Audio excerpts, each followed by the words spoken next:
I don't know if you've enjoyed the music this morning, but they have been wonderful. Thank you so far for playing it. Your presence here has made the music even more enjoyable. If you've had the opportunity over the last few weeks to be with us, or even if you haven't, we've had the opportunity to listen to several sermons from Pastor Dave talking about gifts that God gives. And whether it was intentional or not, it seems like the last 3 weeks has talked about a different gift, and it has really led up to the opportunity to talk about this parable this morning. During that journey, Pastor Dave talked about the gift of faith. We talked about faith being something that we cannot see necessarily, but we hope for, and we believe that it's there. He talked about the gift of hope. He said that hope is something that will never disappoint us. God cannot disappoint us, and that can make us joyful as believers. And then last week on Father's Day, he talked about the love of a father, and especially the love our Heavenly Father bestows upon us. So this morning, as we examine this parable of the 10 talents, let me just begin by recapping this story, because really it is a quite simple story that Jesus tells. He tells of a man, a wealthy man, who's about to embark on a journey, and how he entrusts his possessions to these 3 servants of his. He takes his money in this story, and he gives them proportionately to the 3 servants based on what he saw their abilities to be. To the first, he gave 5 talents. For many of us, this word talent may be a little bit confusing, so I'm going to put it in a little bit more of a modern context for us. Every time I'm going to substitute the word talent from now on for money. Okay, so think of this as $5, even though I'm sure it was worth a lot more than just $5. So to the first, he gave $5. To the second servant, he gave to him $2. And then to the third servant, $1. Here's where the true test came. What would these servants do with their master's money when he left? When their master returned, what do you think he expected? My guess is he expected nothing less than that $1 of what he gave them back to him. Our story shares that the first 2 servants, they were eager to please their master, and they quickly went to work investing that money. They put it into action, and they went and they did things so that they could eventually please their master when he returned. However, we see in the story of the third servant, he didn't invest that money at all. In fact, the story says he went and he dug a big hole, and he buried that dollar, that gift, into the ground, and he waited for his master to return. It should go without saying that when the master returned from his journey, which one of those 3 servants do you think was the least eager to see his master return? That third servant. That's right, the one who didn't earn a profit. He just buried that gift, that dollar, in the ground. But look at the other 2 servants. They were eager for their master to come back. They met their master and they were delighted because they were given this opportunity to take their master's gifts and put them into practical use. And when the master returned, he patted them on the back and he told them how good and faithful they were. And they were given even more because of what they had done. But that third servant, the servant who didn't increase, I don't know even if that dollar was even worth the dollar when he came back. If it was in today's economy, it could have been worth a lot less. If you consider inflation. So basically, when the master came back, he may not have even gotten what he originally gave back from that third servant. The third servant provided excuses for what he did. He said he was afraid to take a risk, and the master rebuked him. And he gave his 1 talent over to the first servant, who had 5 and then he got 10. He gave it to him. Kind of seems unfair, doesn't it? That the $1 that he had was taken from him and given to somebody who already has much. But that's the parable here. And as we consider this parable, we must merely not look at this as just an interesting story that Jesus told, but as a message of eternal significance for each one of us sitting here this morning. Let us understand that faithful service led the first 2 servants to increased responsibility in the kingdom of heaven, and to an eternal joy that they experienced later in the presence of their master. While the unfaithful service of the third servant, well, let's just say he didn't really enjoy the eternal results as much as the first 2. I read a story recently. A church in Northeast Ohio wanted a congregation of theirs to live out this parable. So the pastor took $40,000 from an anonymous donor. At the end of the sermon, he gave out each adult $50 and each child $10. Now, I know I see a lot of you looking to see if we're going to hand out money this morning. But what he did was he gave the adults $50, the children $10, and he told them to go out and use the money to earn more money. In 7 weeks, they would collect that money, and everything above the initial $40 would go towards mission.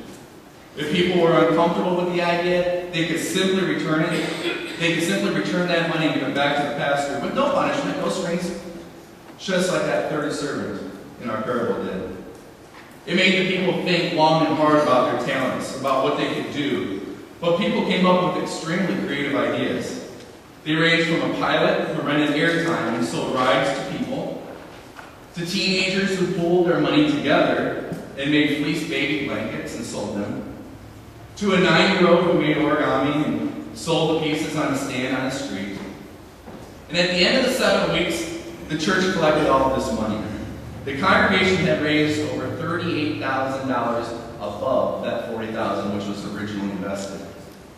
And the money, they say, is still coming in because there are some who invested their money so well that they're still earning the profits. But see, this church will tell you that it's not just about the money. Because the project really made those people think, what could they do with what God had given them talent-wise? Not just their financial resources, but the other gifts that God has given them. Each of us sitting here this morning have been given gifts from God above.